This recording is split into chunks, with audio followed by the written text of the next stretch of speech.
بسم اللہ الرحمن الرحیم، السلام علیکم۔ یہ ہمارے ایک بھائی نے سوال کیا ہے کہ جنگ احد کے حوالے سے ہمیں بتائیں کہ جنگ احد میں کون کون بھاگ گیا تھا۔ تو اس حوالے سے ابھی تو خیر بہت ساری کتابوں میں درج ہے، حدیث کی کتابوں میں بھی ہے، تفسیر کی کتابوں میں بھی ہے، تاریخ کی کتابوں میں بھی بہت کچھ ہے۔ لمبی کہانی ہے لیکن میں مختصراً آپ کو بتاتا ہوں، اور میں تفسیر در منصور سے آپ کو بتا رہا ہوں۔ تفسیر در منصور جس میں یہ سورہ آل عمران کی آیت نمبر 145 کی تفسیر میں جو کچھ علامہ جلال الدین ابو بکر سیوطی نے لکھا ہے، میں اس حوالے سے آپ کو بتا رہا ہوں۔ یہ میں نے اس لیے اس کتاب کو منتخب کیا کہ اس کو دیوبندی اور بریلوی دونوں مانتے ہیں، یعنی علامہ جلال الدین ابو بکر سیوطی جو ہے یہ بریلویوں کے نزدیک بھی مستند ہے اور دیوبندیوں کے نزدیک بھی مستند عالم ہے۔ تو سورہ آل عمران کی آیت نمبر 145 کا ترجمہ پہلے میں پیش کرتا ہوں، پھر اس کے بعد جو روایات انہوں نے لکھی ہیں وہ روایات میں صرف پڑھ کے سناؤں گا آپ کو، اس کے اوپر کوئی تبصرہ نہیں کروں گا۔ آیت کا ترجمہ اس طریقے سے ہے: اور نہیں ہے محمد صلی اللہ علیہ وآلہ وسلم مگر اللہ کے رسول، گزر چکے ہیں آپ سے پہلے بھی کئی رسول، تو کیا اگر وہ انتقال فرمائیں یا شہید کر دیے جائیں پھر جاؤ گے تم الٹے پاؤں دین اسلام سے؟ اور جو پھرتا ہے الٹے پاؤں تو نہیں بگاڑ سکے گا اللہ کا کچھ، اور جلدی اجر دے گا اللہ تعالیٰ شکر کرنے والوں کو۔ اور نہیں ممکن ہے کہ کوئی شخص مرے بغیر اللہ کی اجازت کے لکھا ہوا موت کا مقرر وقت، اور جو شخص چاہتا ہے دنیا کا فائدہ ہم دیتے ہیں اس کو اس سے، اور جو شخص چاہتا ہے آخرت کا فائدہ ہم دیتے ہیں اسے اس میں سے، اور ہم جلدی اجر دیں گے اپنے شکر گزار بندوں کو۔ یہ جو آیت ہے اس کے حوالے سے علامہ جلال الدین ابو بکر سیوطی نے اپنی تفسیر در منصور کے جلد نمبر 2 صفحہ نمبر 220 پر لکھا ہے کہ امام ابن منظر نے کلیب سے روایت نقل کی ہے کہ حضرت عمر نے خطبہ ارشاد فرمایا، آپ ممبر پر آل عمران کی تلاوت فرماتے، کہتے کہ سورہ آل عمران احدی ہے، یعنی غزوہ احد کے بارے میں نازل ہوئی ہے۔ پھر کہا کہ ہم غزوہ احد کے موقع پر رسول اللہ سے الگ ہو گئے تھے، میں پہاڑ پر چڑھا، میں نے ایک یہودی کو یہ کہتے سنا کہ وہ کہہ رہا تھا کہ محمد صلی اللہ علیہ وسلم قتل ہو گئے ہیں۔ میں نے کہا میں کسی کو یہ کہتے ہوئے نہیں سنوں گا، جس کو یہ کہتے ہوئے سنا میں اس کی گردن اڑا دوں گا۔ میں نے دیکھا تو رسول اللہ صلی اللہ علیہ وسلم لوگوں کے ساتھ واپس آ رہے تھے، تو اس موقع پر یہ آیت نازل ہوئی۔ دوسری روایت یہ ہے کہ امام ابن جریر نے حضرت اوفی کے واسطے حضرت ابن عباس سے روایت نقل کی ہے کہ رسول اللہ صلی اللہ علیہ وسلم ایک روز ایک چھوٹی سی جماعت کے ساتھ پہاڑی پر الگ تھلگ رہ گئے تھے، جبکہ لوگ بھاگ رہے تھے۔ ایک آدمی بھاگنے والوں کے راستے پر کھڑا ہو کر پوچھ رہا تھا کہ حضور کا کیا بنا؟ جو بھی ان کے پاس سے گزرتا وہ اس سے پوچھتا، وہ کہتے اللہ کی قسم ہم کچھ نہیں جانتے کہ ان کے ساتھ کیا ہوا۔ اس نے کہا کہ اللہ کی قسم اگر حضور شہید ہو گئے ہیں تو ہم اپنا آپ ان کے حوالے کر دیں گے، بے شک وہ ہمارے بھائی اور ہمارے قبیلے کے لوگ ہیں، یعنی کفار کے حوالے کر دیں گے۔ صحابہ نے کہا کہ اگر حضور زندہ ہوتے تو لوگ آپ کو چھوڑ کر ادھر ادھر نہ ہوتے، لیکن وہ شہید ہو چکے ہیں۔ انہوں نے بھاگنے ہی میں عافیت سمجھی، اس موقع پر اللہ تعالیٰ نے یہ آیت نازل فرمائی۔ تیسری روایت ہے کہ امام ابن جریر اور ابن ابی حاتم نے حضرت ربی سے آیت کی تفسیر میں یہ قول نقل کیا ہے کہ یہ احد کے دن ہوا، جب صحابہ کو قتل و زخم کی آزمائش نے آ لیا تو انہوں نے اللہ کے نبی کو پکارا۔ بعض نے کہا کہ وہ شہید ہو چکے ہیں، انہی میں سے بعض لوگوں نے کہا کہ اگر نبی ہوتے تو شہید نہ ہوتے، اگر نبی ہوتے تو شہید نہ ہوتے۔ جلیل القدر صحابہ میں سے کچھ نے کہا کہ اس پیغام حق پر جنگ کرو جس پیغام حق پر جنگ کرتے ہوئے تمہارے نبی شہید ہوئے ہیں، یہاں تک کہ اللہ تعالیٰ تمہیں فتح نصیب فرمائے یا تم بھی شہید ہو جاؤ۔ ایک اور روایت ہے کہ امام ابن جریر نے ضحاک سے روایت نقل کی ہے کہ جب حضور صلی اللہ علیہ وسلم کے صحابہ بکھر گئے تو کسی ندا کرنے والے نے ندا کی کہ حضور شہید کر دیے گئے ہیں، اس لیے اپنے دین کی طرف پلٹ جاؤ، اپنے دین کی طرف پلٹ جاؤ، پچھلے دین کی طرف پلٹ جاؤ۔ امام ابن جریر نے حضرت ابن جریر سے روایت نقل کی ہے کہ جب لوگ حضور صلی اللہ علیہ وسلم کو چھوڑ کر بھاگ گئے تو منافق لوگوں نے کہا کہ حضرت محمد صلی اللہ علیہ وسلم تو قتل ہو گئے ہیں، اس لیے اپنے پہلے دین کی طرف پلٹ جاؤ، تو اس موقع پر یہ آیت نازل ہوئی۔ امام ابن جریر نے حضرت سبی سے روایت نقل کی ہے کہ غزوہ احد کے موقع پر لوگوں میں یہ بات عام ہو گئی کہ رسول اللہ شہید ہو گئے ہیں، تو اصحاب نے کہا کاش ہمارا کوئی قاصد ہوتا جو عبداللہ بن ابی امیر المنافقین کے پاس جاتا، جو ابو سفیان سے ہمارے لیے امان لیتا۔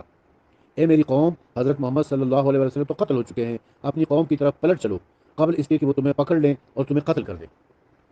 یعنی عبداللہ بن ابی کے پاس جاتا، اس سے کہتا کہ وہ ابو سفیان سے جو کفار مکہ کا مشرکین مکہ کا سردار تھا اس سے پناہ حاصل کر لے، اس سے ہمارے لیے امان لے لے۔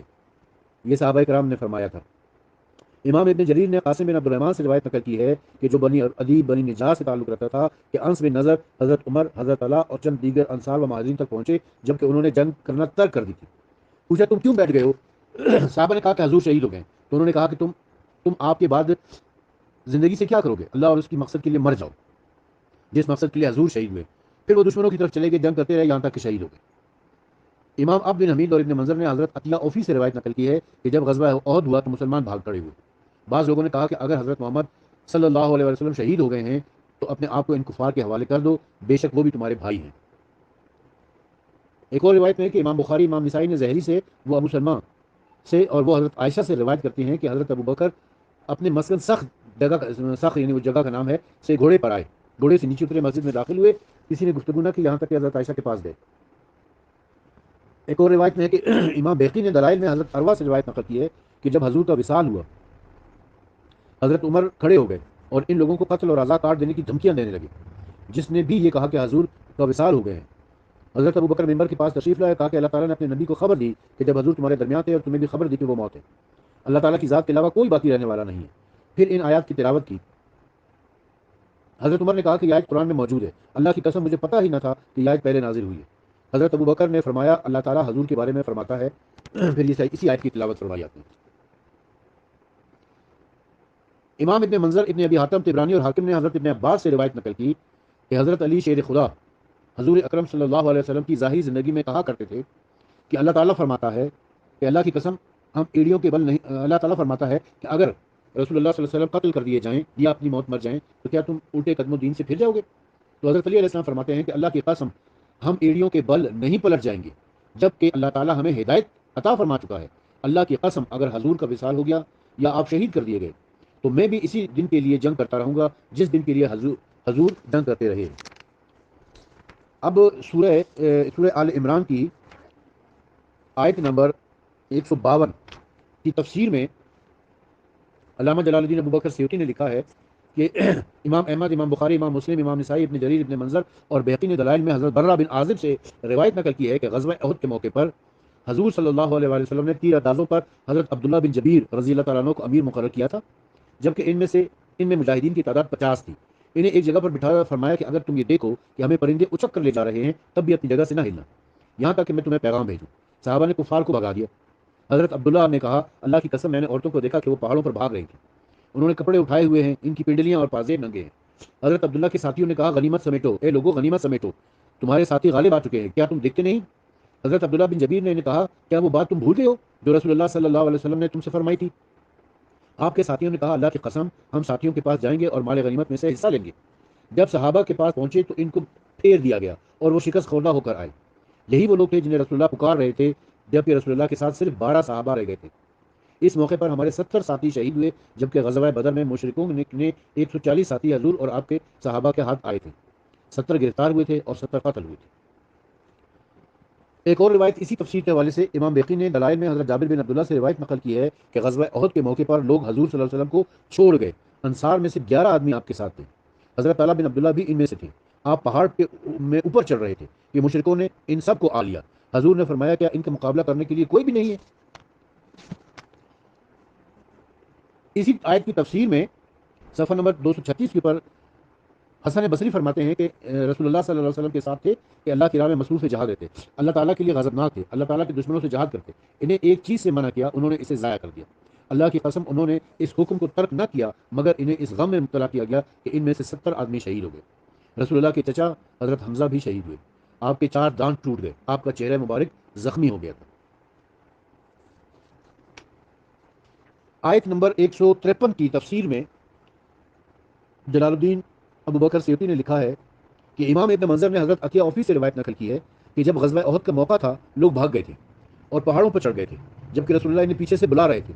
اللہ تعالیٰ نے فرمایا کہ جب تم پہاڑوں پر چڑھ رہے تھے کسی کی طرف بھی توجہ نہ ہوتے تھے، کسی کی طرف بھی متوجہ نہ ہوتے تھے جبکہ اللہ کا رسول پیچھے سے تمہیں بلا رہا تھا۔ امام ابن حاتم نے حسن بصری سے روایت نقل کی ہے کہ آپ ان کے بارے میں پوچھا گیا کہ وہ شکست کھا کر گھاٹیوں میں بھاگ گئے تھے، وہ کسی طرف متوجہ نہ ہوتے تھے جبکہ رسول اللہ پیچھے سے انہیں دعوت دے رہے تھے، اے اللہ کے بندوں میری طرف پلٹ آؤ، اے اللہ کے بندوں میری طرف پلٹ آؤ، تو کوئی بھی آپ کی طرف متوجہ نہ ہوتا تھا۔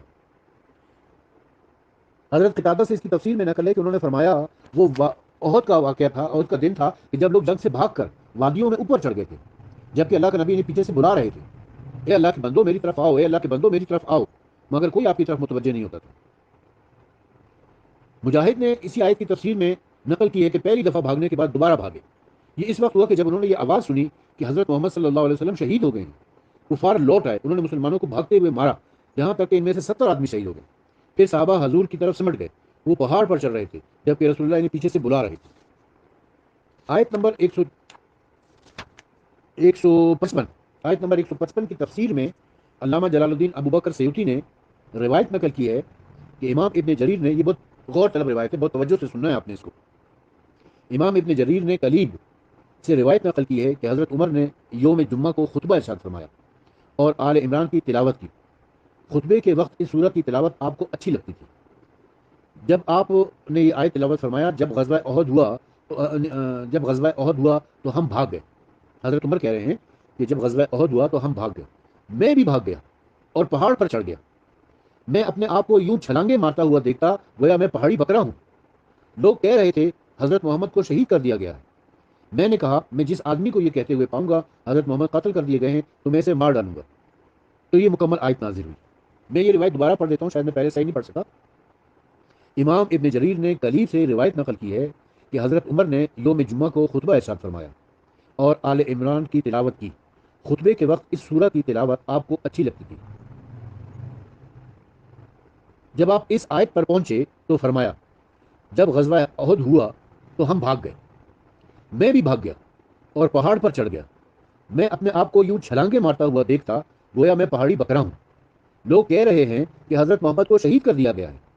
میں نے کہا کہ میں جس آدمی کو یہ کہتے ہوئے پاؤں گا کہ حضرت محمد صلی اللہ علیہ وآلہ وسلم قتل کر دیے گئے تو میں اسے مار ڈالوں گا. تو یہ مکمل آیت نازل ہوئی. ایک اور روایت اسی تفسیر میں موجود ہے کہ امام اب بن حمید اور ابن جریر نے قتادہ سے روایت نقل کی ہے کہ یہ آیت غزوہ احد کے بارے میں نازل ہوئی. حضور کے کچھ صحابہ جنگ اور حضور کو چھوڑ کر بھاگ گئے تھے. ایک اور روایت میں ہے کہ امام ابن ابی حاتم نے حضرت سعید بن جبیر سے روایت نقل کی کہ غزوہ احد کے موقع پر جب لشکر آپس میں ملے تو مسلمان حضور کو چھوڑ کر بھاگ گئے اور 18 آدمی رہ گئے. شیطان نے انہیں ان کی بعض اعمال کی وجہ سے پھسلا دیا تھا. شیطان نے انہیں ان کی بعض اعمال کی وجہ سے پھسلا دیا تھا, یعنی انہوں نے اپنے مرکز کو چھوڑا اور رسول اللہ صلی اللہ علیہ وآلہ وسلم کے حکم کی نافرمانی کی, جبکہ رسول اللہ نے انہیں حکم دیا تھا کہ تم اپنی جگہ کو نہ چھوڑنا. تو بعض نے اس جگہ کو چھوڑ دیا. اللہ تعالیٰ نے انہیں معاف کر دیا جب انہیں سزا نہ دی اور وہ سب کو نیز پر نابود کیا. اللہ تعالیٰ بہت بخشنے والا اور حلم والا ہے. یعنی وہ جو پہاڑ کے اوپر لوگ موجود تھے وہ 50 تیر انداز جن کے سربراہ حضرت عبداللہ بن جبیر تھے, ان کو رسول اللہ نے حکم یہ دیا تھا کہ تم لوگوں نے اپنی جگہ نہیں چھوڑنی ہے, کچھ بھی حالت ہو رہے تم نے جگہ نہیں چھوڑنی ہے. مگر ان میں سے 47 لوگ اپنی جگہ چھوڑ کر زمین پر آ گئے تھے, پہاڑ کو چھوڑ کر زمین پر آ گئے تھے اور مال غنیمت لوٹنے میں مصروف ہو گئے تھے. جبکہ عبداللہ بن جبیر رضی اللہ تعالیٰ عنہ کے ساتھ 2 آدمی رہ گئے تھے اور وہ تینوں آدمی کافروں کے لشکر کا مقابلہ کرتے ہوئے شہید ہو گئے تھے, کیونکہ پیچھے سے خالد بن ولید نے 200 گھڑ سواروں کے ساتھ حملہ کر دیا تھا. تو اس روایت سے یہ ہمیں پتہ چلتا ہے کہ اللہ تعالیٰ نے ان 47 آدمیوں کو جنہوں نے رسول اللہ کے حکم کی نافرمانی کی تھی اور جگہ چھوڑ کر پہاڑ چھوڑ کر زمین پر آ گئے اور پھر شہید ہو گئے تھے, ان کو اللہ تعالیٰ نے معاف کر دیا تھا. یاد رہے کہ ان کو اللہ تعالیٰ نے معاف نہیں کیا ہے جو میدان میں موجود تھے اور پھر بھاگ کے پہاڑ پہ چڑھ گئے تھے. ان کو معاف نہیں کیا ہے. معاف ان کو کیا ہے جو پہاڑ پر تھے اور پھر مال غنیمت لوٹنے کے لیے میدان جنگ میں آ گئے تھے اور پھر وہاں پر آ کر شہید ہو گئے تھے. ان کو اللہ تعالیٰ نے معاف کیا, کیونکہ عموماً لوگ ان 2 چیزوں کو کنفیوز کر دیتے ہیں, آپس میں مکس کر دیتے ہیں. وہ کہتے ہیں جی اللہ نے معاف کر دیا تھا. معاف یقیناً اللہ تعالیٰ نے کیا تھا, لیکن کن کو معاف کیا تھا؟ اللہ تعالیٰ نے ان کو معاف کیا تھا جو پہاڑ پر موجود تھے اور وہ پہاڑ کو چھوڑ کر میدان جنگ میں آ گئے اور مال غنیمت لوٹنے میں مصروف ہو گئے تھے. بعد میں شہید ہو گئے, اللہ نے انہیں معاف کر دیا. لیکن جو میدان جنگ میں تھے وہ میدان جنگ کو چھوڑ کر بھاگ گئے, پہاڑ پر چڑھ گئے, ان کو اللہ نے معاف نہیں کیا ہے.